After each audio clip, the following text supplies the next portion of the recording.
Hello, and welcome to another episode of Homebrewed Christianity. Tripp Fuller and I are about to hit the road to do an event which we were going to call For Christ's Sake, but then thought that was maybe a little bit too much. Too much? Too much. The subtitle would be Liar, Lunatic, and Lord, which I quite like. No, and. Or just freaking awesome. Or no, this is not a book promotion trip. No. This is not promoting your book. This is promoting an amazing event where we will talk theology, the meaning of Christianity, and whether pyro or process is closer to the message of Christ. And under what situation would they do that other than by sampling large amounts of local craft beverages in a taco truck? That sounds perfect to me. I might have to go. The real question, Pete, is whether or not after Theology Beer Camp, I'm going to see your Instagram story of a desk with large numbers of cigars that happened to be in the humidor that were on stage during beer camp. You know, I don't know what happened. I feel very bad. Someday I will confess to how many cigars I actually sold on eBay that I stole from you and then later made money off. Well, if you want to nerd out with us this summer in August in Denver, Oklahoma City, then go to theologybeercamp.com and get ready for just a giant collection of imagination juice. Wow, that is beautiful. We'll see you there. What is up, theology nerds? This is Tripp, and you're listening to the Homebrewed Christianity podcast, bringing you some audiological ingredients so you can brew your own faith. And today, we're going to talk to Dennis MacDonald. That is right, author of Mythologizing Jesus, from Jewish teacher to epic hero. And you may be saying to yourself, whoa, is he a mythicist? No. He's like, no basket, I'm not a mythicist. Those are people who don't believe Jesus ever existed. Ugh, and you're like, well, is he into Boltmon and demythologizing? Not like that. That's not what he's doing. He's actually looking at the way in which the early church reflected on the person of Jesus using all sorts of parallels and appropriations of Greek mythology. So in connecting the literature and everything, it's a fascinating conversation, tons of fun.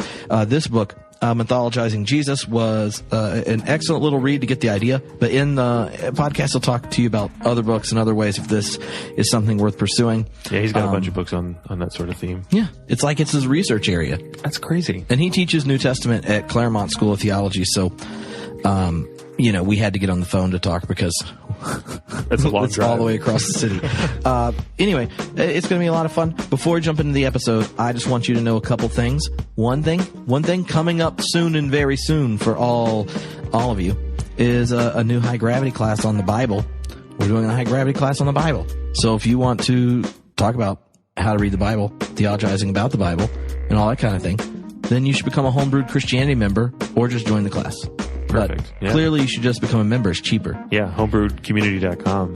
And then you're supporting the podcast, getting lots of extra content, having fun with us on the internet. And then you just get that warm, fuzzy feeling inside knowing that you've, done your part. That's right, Nathan. You've done your part. And you're just trying to bring theology to the masses. That's right. You could also bring it to places we're going to be in the near future, like Theology Beer Camp or a Wild Goose Festival. Oh yeah, that's right. You ready to bring your tent and have a little homebrewed section, Yeah. We just sit up and drink. I was told Christian is telling people, like, you gotta come camp with the homebrewed people. All our friends at Brew Theology are gonna be at Wild Goose. They're gonna camp with us. So the ones that are, helping with the beer camp at Denver. I know. Yeah. So I feel like this, if you say to yourself, I'm gonna go to some festival this summer in a beautiful place with a couple thousand people, and I want it to be packed full of art, spirituality, and music, then knock all the other ones off your list and go to Wild Goose. Clearly, that's what you should do. I mean, all those other progressive Christian festivals.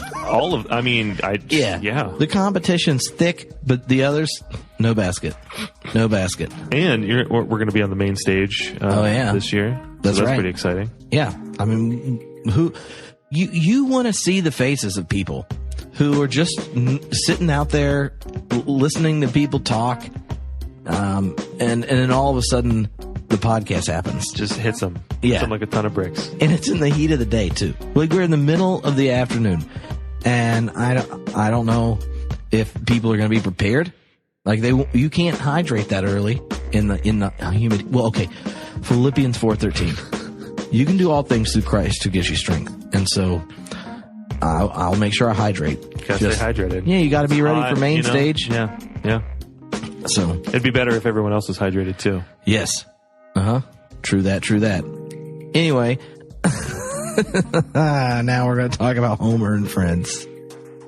Not Simpson. Not the Simpsons. No. Not Homer Simpson. I'm sure there is a book about Simpsons and religion. They have all those other ones like, Doctor Who and philosophy. Yeah. There's bound to be one. Yeah. And if not, new idea. The next high gravity class is called Dope and Donuts. All right. Enjoy. Hello, Homebrewed Christianity listeners. This is Tripp, and today Dennis MacDonald is on the podcast. He is a professor of New Testament at Claremont School of Theology, and he also has a brand new book, Mythologizing Jesus, From Jewish Teacher to Epic Hero. So I hope you're prepared, because we're going to talk about some New Testament, and we're going to talk about some Greek literature. It's about to happen. So thank you for joining the podcast. Oh, thank you. So this is quite a bit of fun book. I told you before we started that I had heard about you secondhand from divinity students who were in your class and in the systematic class I was teaching. And, when you go to divinity school, for a lot of people, that's the first time they encounter biblical criticism whatsoever, let alone layers deep and then comparing it to what you do in your work with other literature outside of even kind of Jewish or New Testament literature. So I'm interested in how you got interested in the topic itself. Like, where was the point where the story and history of New Testament origins connected with examining these great epic poems?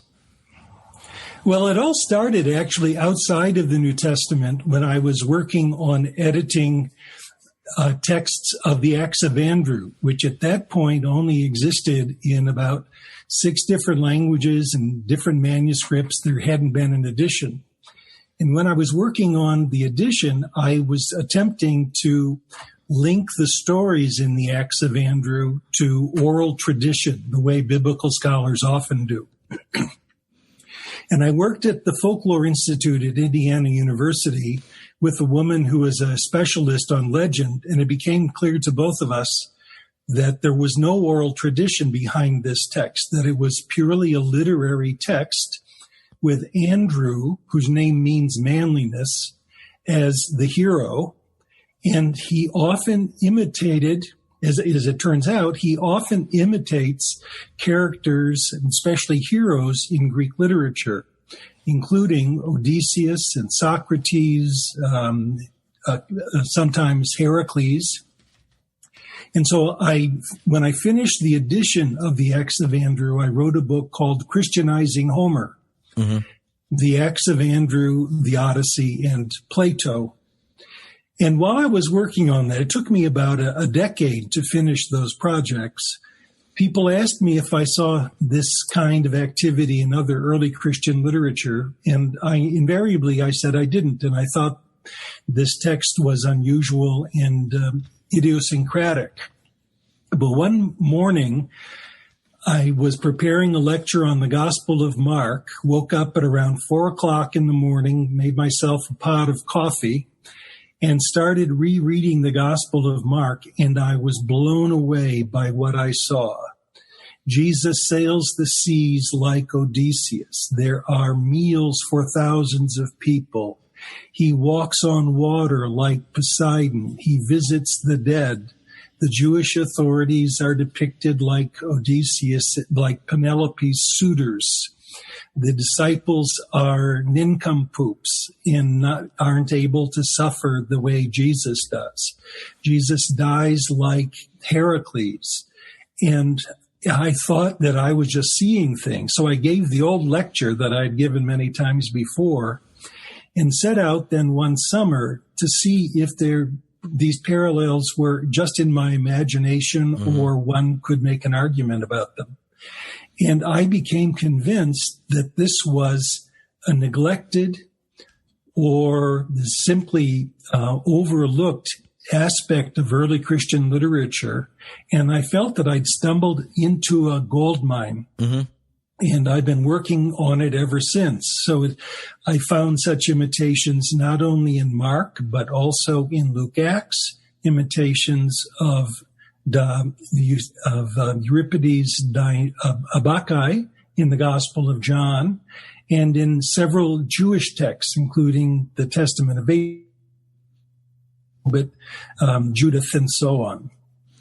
So when that first time you shocked yourself at 4 a.m, which who gets up and reads the Bible at 4 a.m? New Testament professors. So at 4 a.m, you're reading through Mark. Like, what's one of the stories early in Mark where maybe you can give us more of the backstory? Because obviously everyone here is not sitting around with the Iliad in mind. What are one of those first strong echoes that made you go, oh, maybe I've just missed it, and there's a whole lot here? Well, your listeners may be familiar with the story of Polyphemus, the Cyclops, who lives in caves and Odysseus escapes. They may know of Circe, who changes soldiers into swine, and Odysseus needs to rescue them. The same thing happens in the Gospel of Jesus is in a boat with his disciples, and he sails to a desolate land. He encounters a monster who lives in caves. He exorcises the demoniac, then sends 2,000 demons into swine, and then drowns them in the sea. Over and over again, the text imitates the Homeric epic. And those similarities simply can't be chalked up to happenstance. Even in antiquity, the stories of Polyphemus and Circe were not only known, but widely imitated. And the point in the Gospel of Mark is not to depict Jesus as similar to to Odysseus, but rather to show that he's superior to him insofar as Odysseus blinds Polyphemus, but Jesus turns the demoniac into a sane human being and restores him to the human community. Mm-hmm. So when you are kind of going through this text and you start to notice these contrasts or connection points between the Greek myths and the stories in the Gospels of Jesus, how do you understand those connections being made in the early church? Or what was going on in the early church that they decided to write these mythological narrations around Jesus? Well, I think there are two impulses. One is simply to feed Jesus mythological steroids so that he could compete compete with other heroes of the Greco-Roman world who were known for feats of strength or wisdom or cunning.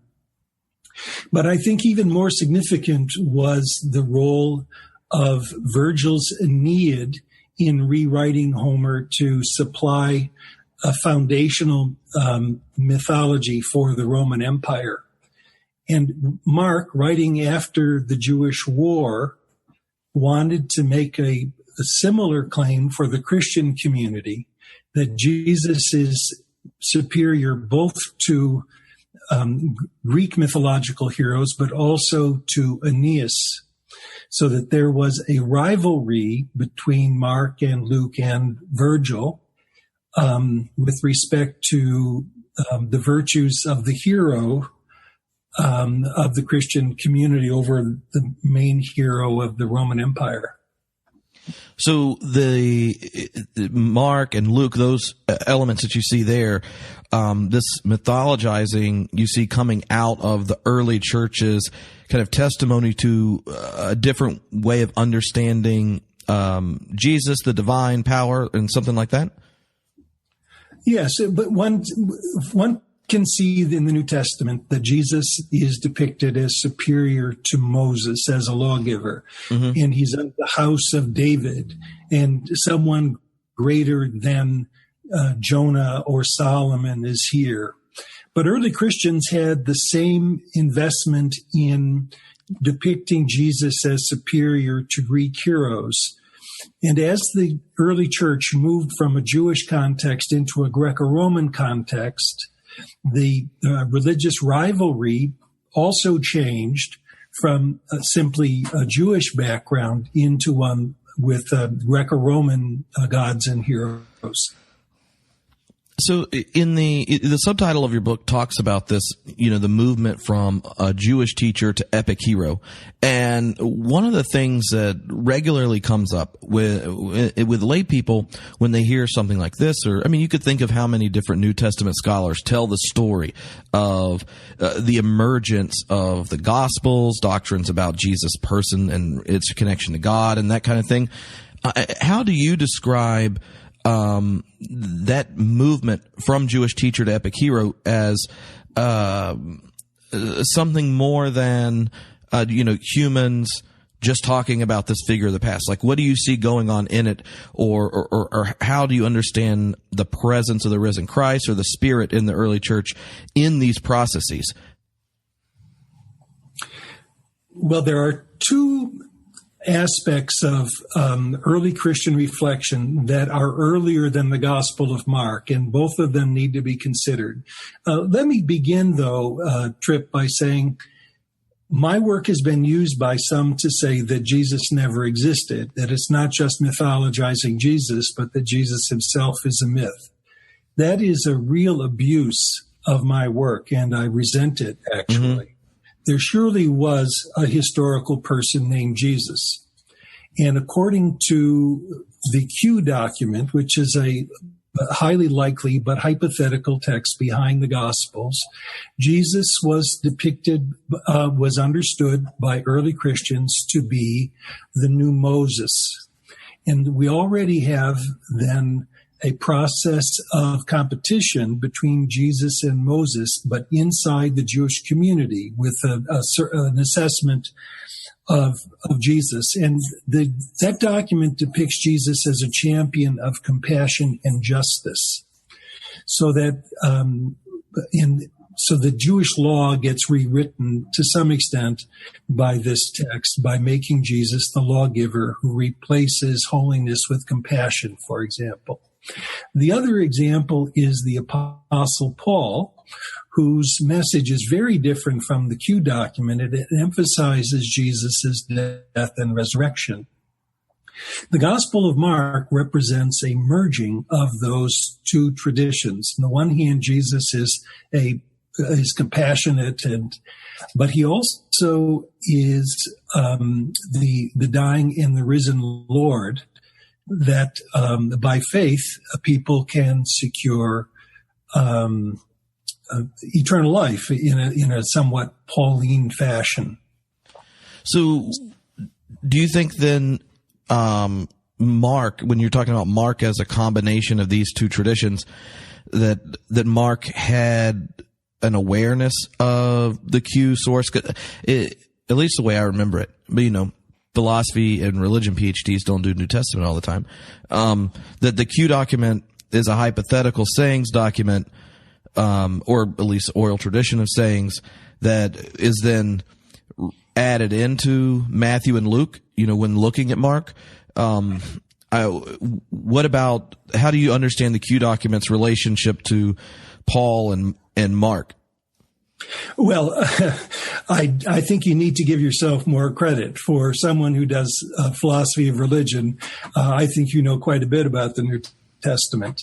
You're quite right to identify the issue. I'm actually working on two books that attempt to show that the author of the Gospel of Mark was heavily indebted to the Q document and really wasn't very fond of it. He loved the sayings, the ethical teachings, and so on, but radically transformed it by retelling the story, juicing it up with imitations from Homer.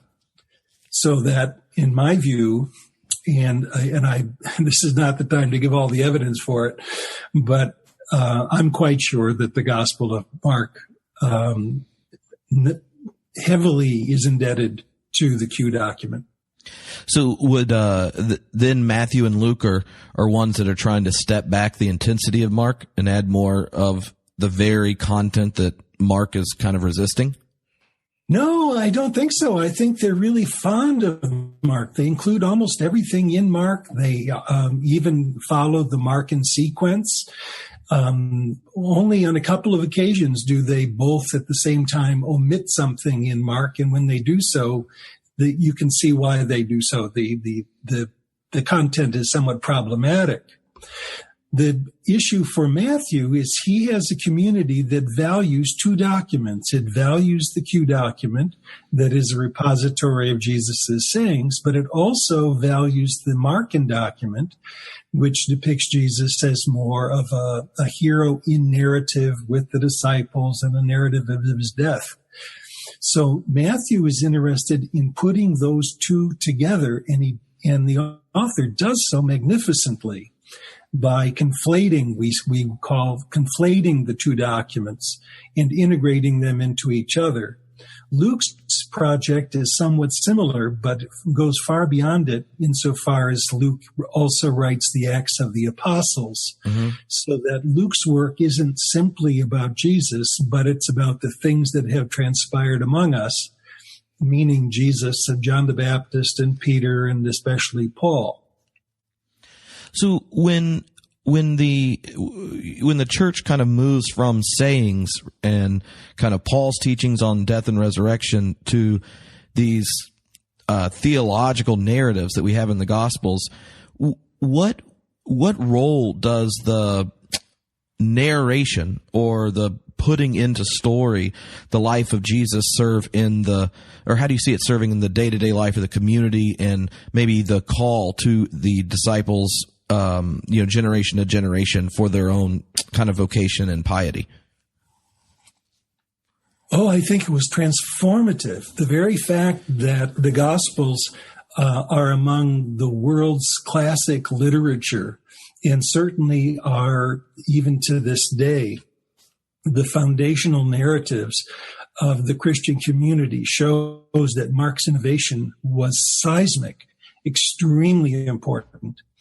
And it helped the early Christian church move from Jesus as an ethical teacher into a hero who can compete with the gods and heroes of the Greco-Roman world. It provided a foundational narrative which was so important. Instead of just having a proclamation, as in Paul, of Jesus' death and resurrection, now we had a story that went from his empowerment by the Holy Spirit to his selection of followers, to his overcoming the demonic, to his teaching ethically, to a courageous death and divine vindication. And this pattern of, it's not so much a biography as it is a mythologizing of a character, was extremely important. And we really can't emphasize enough how significant that narrative has been to Christian identity. In the book, a number of times, the different sections of Mark and Luke you look at, one of the emphases I saw running through is that this mythologizing or this telling of Jesus as the Christian's community superhero served the purpose for bringing about confidence in the disciples then to follow Christ decisively. Yes, and I would put a little different spin on it too. It's important to realize that what these Christians were doing was not plagiarizing Homer, but competing with Homer. Right. To present Jesus not as a violent character like Achilles, but one who was peaceful, not a liar and a trickster like Odysseus, but one whose teachings could be trusted.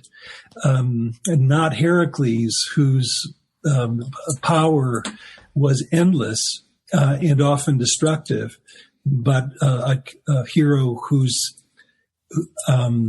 powers were used to heal or even raise people from the dead, and so on.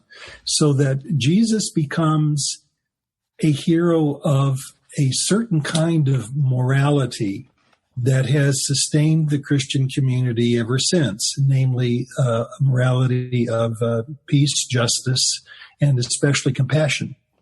Mm-hmm. So when you look back at, or when you're drawing the contrast that, others haven't identified and spent much time with, are there features that if you had left off the type of comparative work you do that have gone unnoticed about the character of Jesus in these Gospels? Like, is there something that once you put on the glasses of the way these narratives are combating other tellings of what, power and justice and goodness and truth look like, that there's like a giant red line running through it that we wouldn't have noticed until then? Oh, I think that's a very good way to put it. The way I would put it is if one had a kaleidoscope and you look through the kaleidoscope and you kept seeing one image, I think that's how the Christian church largely has understood the Gospels. And from denomination to denomination, there may be slight twists in the kaleidoscope that change the patterns. But what happens when one pays attention to Greco-Roman literature, one moves the kaleidoscope 180 degrees and everything looks different. And so I don't know if that image is helpful to you, Tripp, but it's one that I became really quite conscious of. Or to change the image, it's like putting on a more powerful form of glasses that allow you to see things that you never saw before. Yes, it really is a huge hermeneutical shift. Mm-hmm. So I wonder if there's a scene or two in the book that are your favorites, so that you could unpack them, because I know a lot of it it's hard to communicate until you look at the details in any particular story. And for me, when I got to chapter 17, it's the communion story, following a water carrier. Like, that was a chapter where I was like, oh my, this really is, if it's an idea you haven't heard, it's like a snowball, and it keeps getting bigger and bigger, and its persuasiveness of your argument kind of gets to the point that then when I read that chapter, I was like, oh, now I could totally preach this on doing communion. Like this is a contrast. It's beautiful. And you start to see I don't know, I would say part of your argument's compelling because of the aesthetics of the contrast itself, right? Like, you go, oh, I think that's so well. Let me tell you one thing I very much appreciate about your comment. I think this approach is preachable. It's not intended to be hostile to a Christian consciousness.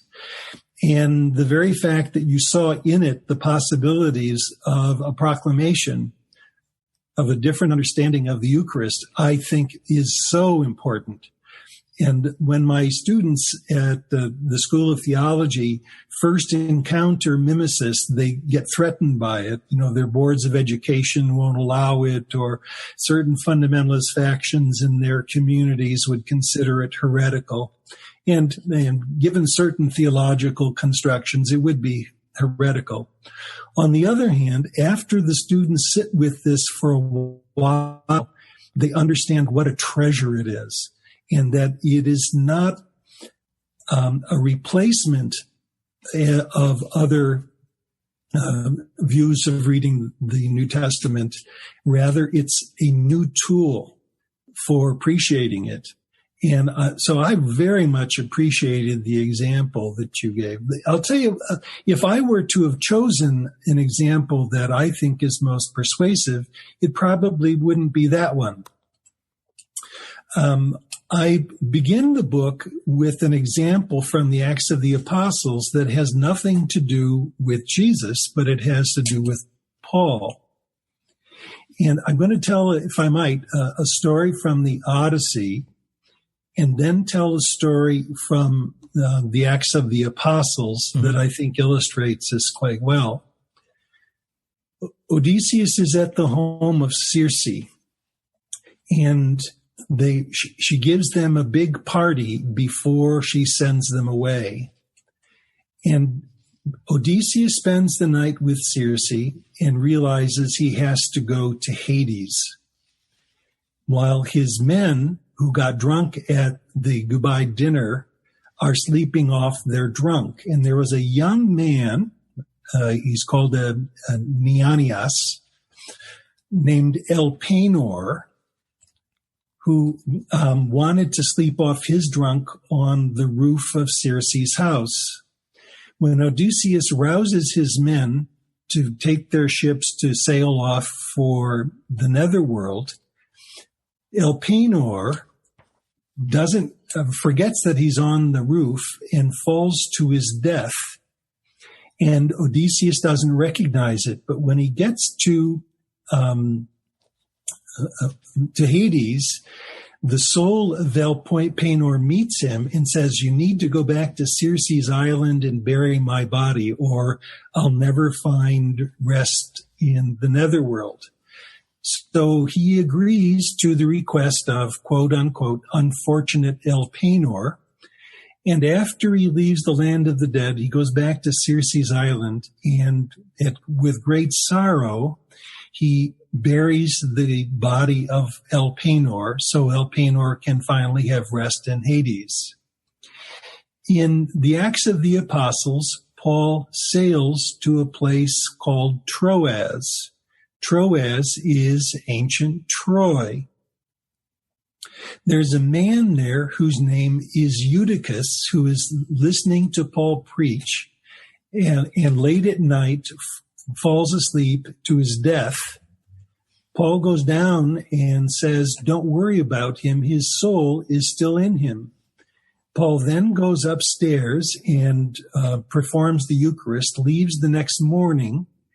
And the next morning, people go down and grab Elpenor's body, and he's alive. And so there's great joy in the morning. The name Eutychus means lucky. That's not accidental. It's a sign that Elpenor, even though Elpenor was unfortunate Elpenor, Eutychus is lucky. Both are called young men, a Neanias or a Neaniscus. But the reason that one story is a joyful story is that instead of burying the body of a young man at dawn, they raise the young man back to life. And in my experience of talking to a number of groups about these things, this is one of the parallels that seems to be most satisfactory. And I think it's most satisfactory in a subtle way, insofar as the issue doesn't have to do with Jesus. It has to do with Paul. And for understandable reasons, the Christian church gets more nervous when people talk about mythologizing Jesus than they would about Paul. Yeah, I mean, I get the hesitation, but in one part, I feel like the hesitation is mostly due to the church's poor education in general. It's not your fault that, I mean, there's a million different historical accounts of Jesus. There's different redaction accounts of each evangelist that, like, once you join post-Enlightenment biblical studies, then, like, it's not defaming the evangelist or the reality of the gospel to see that someone is testifying to the gospel by creating a beautiful piece of literature that in which they're seeking to communicate the reality of God that they have experiencing, mediated by Jesus in the early church. It seems to me that, like short of wanting some closed, final, absolute account of everything that you can just grab on your hand and never let it go, every time we continue to discover new layers of beauty, of composition, of text to set alongside other text to highlight, we're not antagonistic to faith. We're actually begging for your faith to be something other than just assent to something, but an encounter with these texts that have continued to give life to the church throughout its history. I could not have said it better. Honestly, that was beautifully put. I would say, though, that the problem isn't simply to be laid at the door of the Christian church. It has to do with Western culture. We have cultural amnesia about Greek and Roman epic. We know something maybe about Greek philosophy and science, but very few people in the modern world have read the Homeric epics seriously, or Greek tragedy, or Virgil's Aeneid. So that to some extent, the challenge that I'm giving is not simply to the Christian church, but it's to the culture to encourage a new appreciation of the Greek classics that really are amazing. And early Christians certainly can be applauded, or should be applauded, for their interest in imitating those texts to enrich the faith of their communities. So what do you make of the story of the prodigal? Because I in my mind, I was thinking of the way in which you have a son that leaves and returns and this type of thing. I feel like that's a text in Luke that I was anticipating a strong comparison in mythic literature. There are some very interesting echoes of the story, in addition to what you identified, but I don't think they quite meet the criteria that I would hold for imitation. But for example, Odysseus is someone who leaves his home and father and is eager to go back to his home. When Odysseus is away, he has to rescue his comrades from Circe, who's turned them into swine. And when Odysseus returns, he doesn't go right home. He goes to his swineherd, so that he spends the time in the hut of his slave swineherd. There also is this touching scene where Odysseus reveals his identity to his father after 20 years of absence. And it's a dear scene. And I wouldn't be surprised that Luke has that in mind. But there are other things going on too that don't seem quite to square with it. For example, what about the older brother who has been faithful and resents the homecoming? There's no equivalent to that in the Odyssey. Odysseus is not considered a wayward child, but just one that has been gone for a while.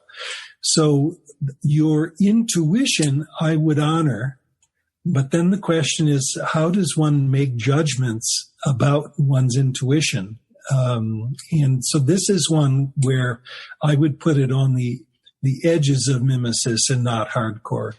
Well, maybe you could open up, explain mimesis as just a form of kind of textual interaction, without giving specific examples of what you're doing, and maybe examples of it in other types of literature, so people catch the idea. All of us have been, I suppose, in museums where we've seen art that imitates other art. We've all gone to movies and have seen spoofs or plays on earlier films. "Oh, Brother, Where Art Thou" is a good example of an imitation of Homeric epic, and it's advertised.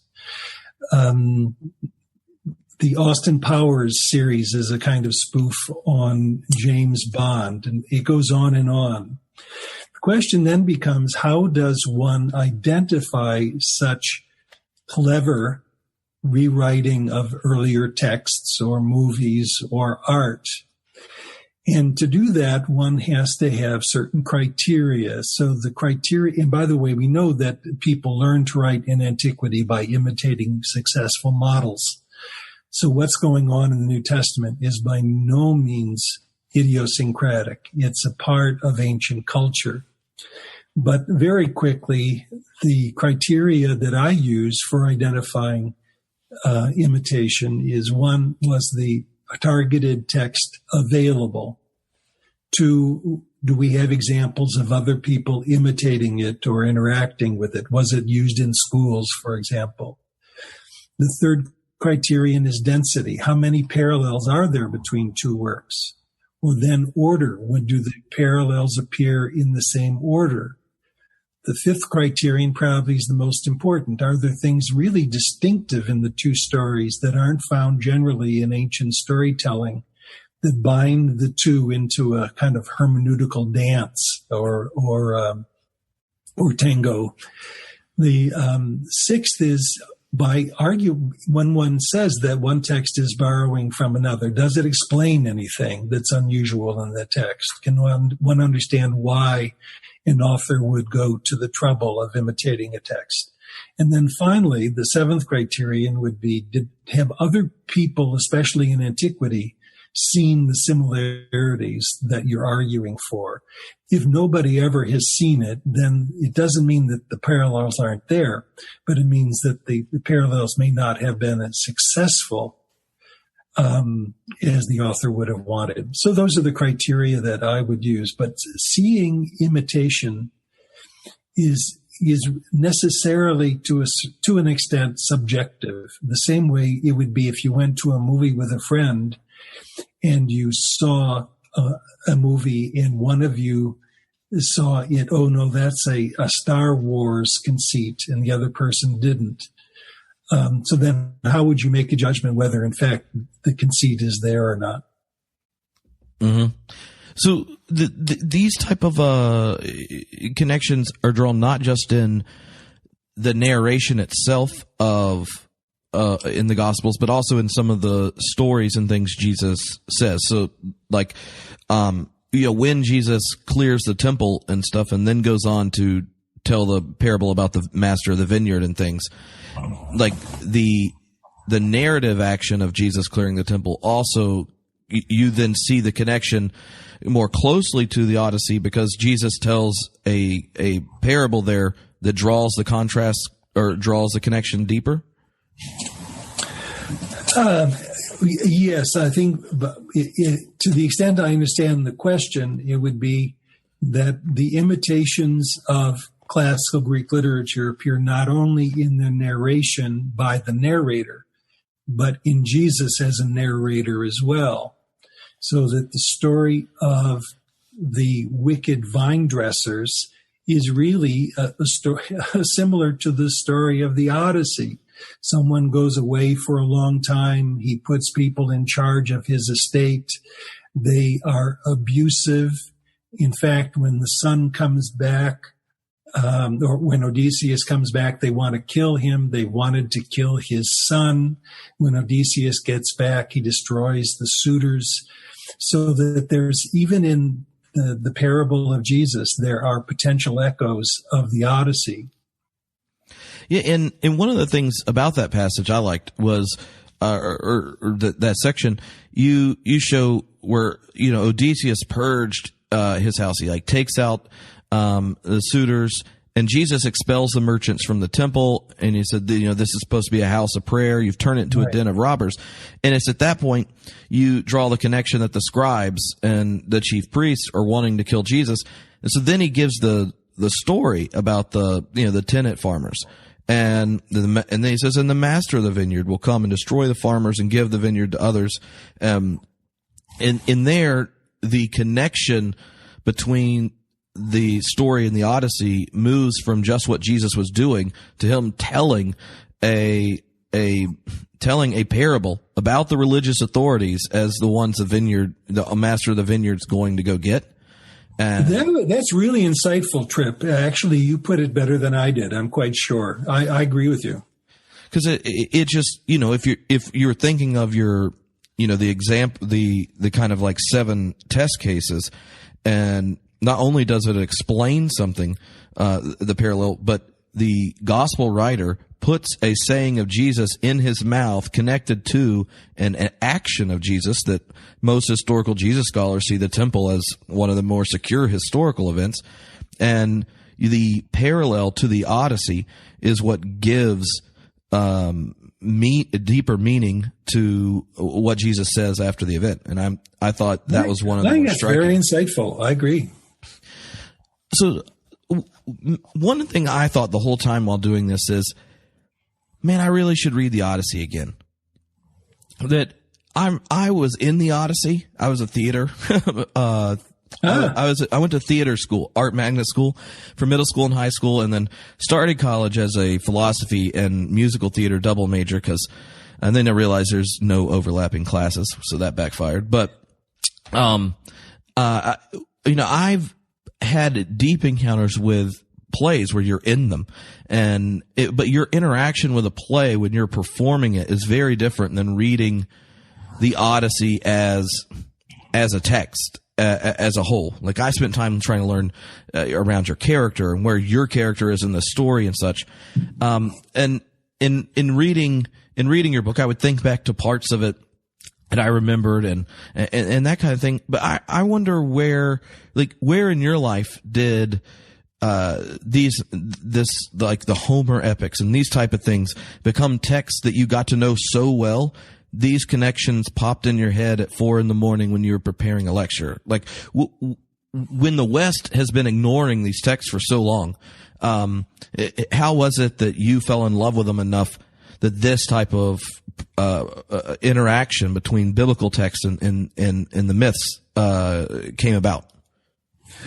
Well, I'd been interested in Greco-Roman antiquity even in high school. So I took Latin and Greek, and I was, even though at Harvard I was a New Testament major, I had a minor in Greek philosophy, but I didn't read Homer at that point. I did, though. I mentioned before the importance of this Acts of Andrew for me. And when I was working on the text at Indiana University with this folklore person, I became interested in potential parallels with the Odyssey as I had remembered it in reading excerpts in high school. So the day before I was to return to drive back to Colorado, I waited until the university bookstore opened, and I bought a paperback edition of Fitzgerald's commentary of translation of the Odyssey.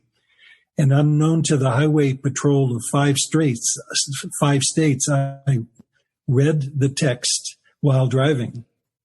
And I was astonished by what I saw, Tripp. There were just so many parallels between the Acts of Andrew and the Odyssey that I decided to saturate myself in that project, as I said, for about a decade. And it was during that time that I just learned to love Homer. He's actually better in Greek than in English. But most New Testament scholars aren't able to navigate Homeric Greek very comfortably. So it was during that time that it became kind of an obsession and even a hobby for me to saturate myself in Greek poetry. So that's where it came from. Mm-hmm. So if someone's interested in returning to some of that, the poetry and the epic myths that, maybe they haven't spent much time with since high school, What's the one you would point them to reacquaint themselves?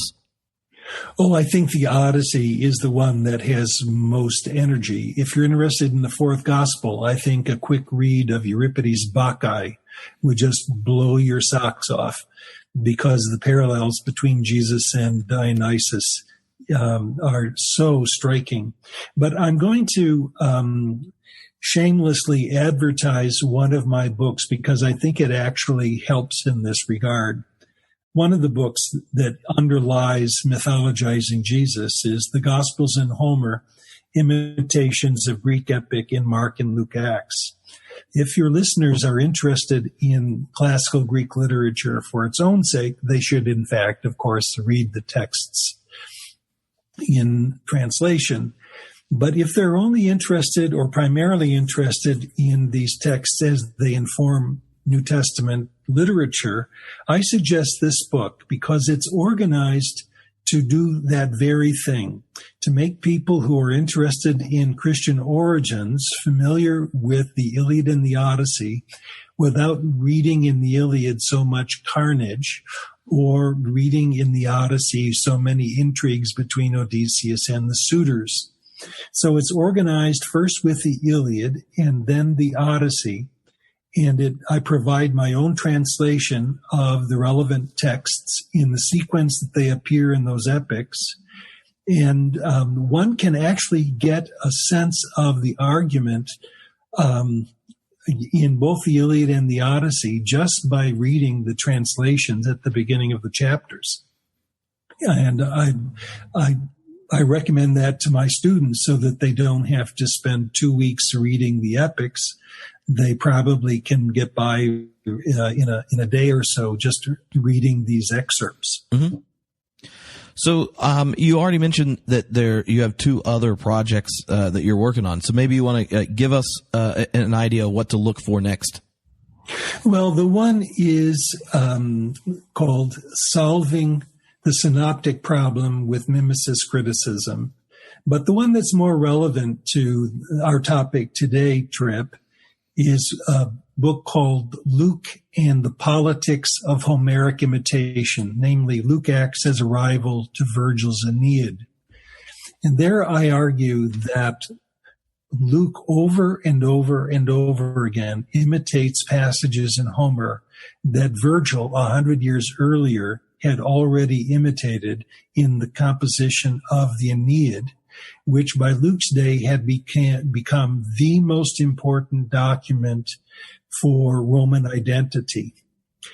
And then I show that the rewriting of Homer during Luke's time was a major preoccupation of intellectuals. And Luke is trying to do for the Christian community what Virgil 100 years earlier had done for the new Roman Empire, and that other authors were attempting to do who were more contemporaneous to Luke. And it's been such a satisfying enterprise. So that's, again, Luke and the Politics of Homeric Imitation. Mm-hmm. Well, I will be looking forward to that. So I have one more question, and this one was really something that just came in my head, and I have no idea if it even is a good question. But when you start to draw the stronger connections between what the gospel writers are doing and in these kind of classic Greek and Roman mythologies, I wonder if it wouldn't be fun to bring Nietzsche back and let him read your book, because I mean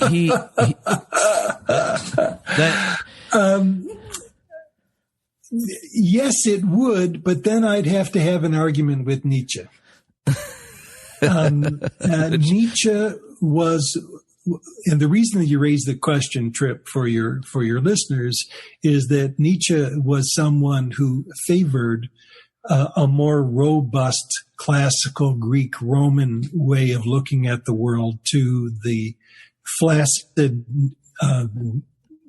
biblical Christian gospel, where you have a weak Jesus who suffers on the cross and encourages the weakness. So you have the Übermensch of Nietzsche as the alternative. I think he would love parts of the book, but the part that he would not like is that I actually make a defense of the gospel over against the classical literature, that Jesus is not flaccid. He actually is a courageous hero of a new kind of moral life. One that's typified by compassion and care and love and peace and so on. These are values that Nietzsche resented in the early church, and I find them to be the ones that should be rewarded in the modern world. That Jesus is, in fact, such a champion. But your question's a terrific one. Did you want to expand on it? Oh, I mean, no, that's really what was going through my head. And the reason I thought it would be fun, and that might be something for, someone, who spends more time with Nietzsche to pursue is the way in which your work is actually showing, intentionality in doing some of the things Nietzsche points out, and some of it he misses, but that the claim the gospel writers are doing in mythologizing Jesus in this direct way is an affirmation that he is indeed like the true superhero or the most powerful one. But the whole notions of power, beauty, truth, and these type of things have that a different type of stance for it. Like the gospel writers, in a sense, are making a direct attack on the world that he wants to call, better, as opposed to it being this, like slow takeover, and there's a transvaluation of values, and over time Christendom does this. You kind of put it right there in the construction of the Gospels as a head-on attack on. Oh, that's a great observation. Just one more note on that. In the Acts of the Apostles, there is a transition of Paul's character from someone who's Dionysian, that is, he can perform miracles and he has a prison escape and so on. But when he gets to Athens, he becomes a philosopher. And Nietzsche emphasized the difference between the Dionysian, that is, the irrational and powerful, as opposed to the Apollonian, that is, the intellectual, philosophical, and musical. And when Paul goes to Athens, he clearly becomes a philosopher, more Apollonian than Dionysian. And at the end of that story, there's someone who converts along with his wife, apparently, whose name is Dionysius. That means one like Dionysus. And I think it's a wink to the reader to say, here is a Dionysian character who has become convinced of Paul's philosophical discourse. And from that point until the end of the Acts of the Apostles, take a look at it for yourselves.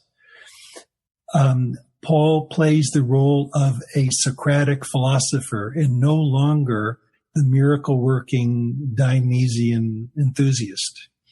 So Acts is itself conscious of the transition between the Apollonian from the Dionysian to the Apollonian, from the divine madness, if you will, to philosophy. Well, if that's not clearly worth an article with some dead people's footnoted in it, I don't know what is, because that's the kind of thing it's now hip for political philosophers that don't believe in God to talk about Paul. So why not have the Paul converting Dionysian in there, and then add in the contrast between the two different big pictures in Luke Acts, and the comparison of kind of Virgil's to Luke Acts, and you have yourself something people go into graduate school debt to understand. Well, you got it right there. Luke anticipated us. There you go. Well, hopefully Zizek doesn't hear this, or it'll end up in his next book. Well, I just want you to know I really enjoyed getting to talk to you and enjoyed the book. I look forward to hopefully doing this again when the Luke Acts text is out, and we can talk more about the synoptic problem, because that it's a problem and it's a real popular one. People spill lots of ink about it, and my theory is that once it's solved, people stop writing about it. So until then, that's a danger. Yeah.